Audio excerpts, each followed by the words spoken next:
Es-tu celui qui doit venir? Ou devons-nous en attendre un autre?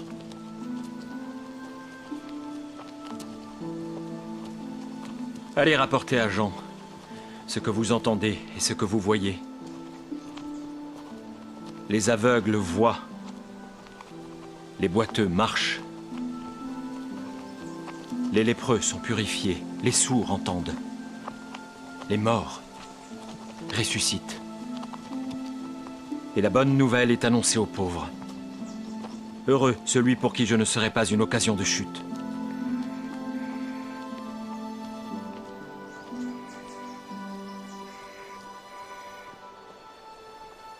Qu'êtes-vous allé voir au désert?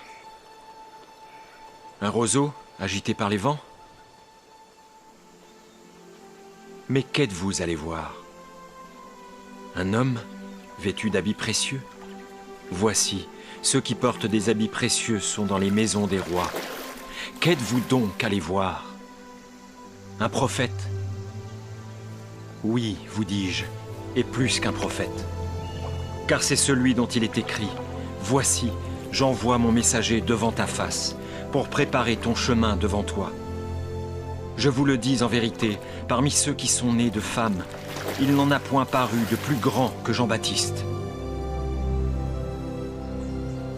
Et cependant, le plus petit dans le royaume des cieux est plus grand que lui.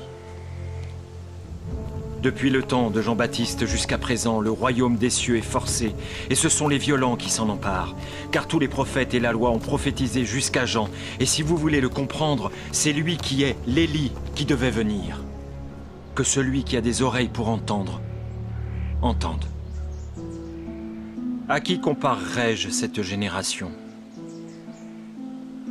Elle ressemble à des enfants assis dans des places publiques, et qui, s'adressant à d'autres enfants, disent « Nous vous avons joué de la flûte, et vous n'avez pas dansé. Nous avons chanté des complaintes, et vous ne vous êtes pas lamentés. Car Jean est venu, ne mangeant ni ne buvant, et ils disent « Il a un démon. » Le Fils de l'homme est venu, mangeant et buvant, et ils disent « C'est un mangeur et un buveur, un ami des publicains et des gens de mauvaise vie. » Mais la sagesse a été justifiée par ses œuvres.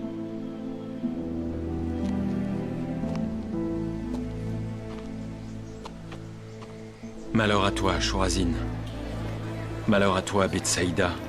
Car si les miracles qui ont été faits au milieu de vous avaient été faits dans Tyr et dans Sidon, il y a longtemps qu'elles se seraient repenties en prenant le sac et la cendre. C'est pourquoi je vous le dis au jour du jugement, Tyr et Sidon seront traités moins rigoureusement que vous. Et toi, Capernaum, seras-tu élevé jusqu'au ciel? Non, tu seras abaissé jusqu'au séjour des morts. Car si les miracles qui ont été faits au milieu de toi avaient été faits dans Sodome, elles subsisteraient encore aujourd'hui. C'est pourquoi je vous le dis, au jour du jugement, le pays de Sodome sera traité moins rigoureusement que toi.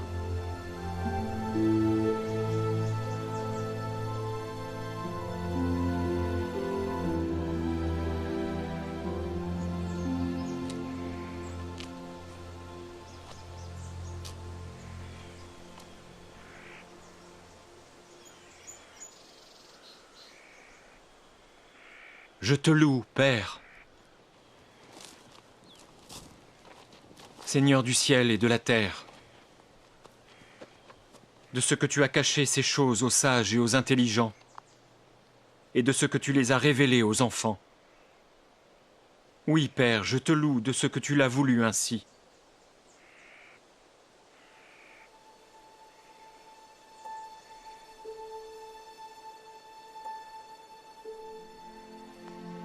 Toutes choses m'ont été données par mon Père. Et personne ne connaît le Fils si ce n'est le Père. Personne non plus ne connaît le Père si ce n'est le Fils. Et celui à qui le Fils veut le révéler. Venez à moi, vous tous qui êtes fatigués et chargés, et je vous donnerai du repos. Prenez mon joug sur vous et recevez mes instructions, car je suis doux et humble de cœur. Et vous trouverez du repos pour vos âmes. Car mon joug est doux et mon fardeau léger.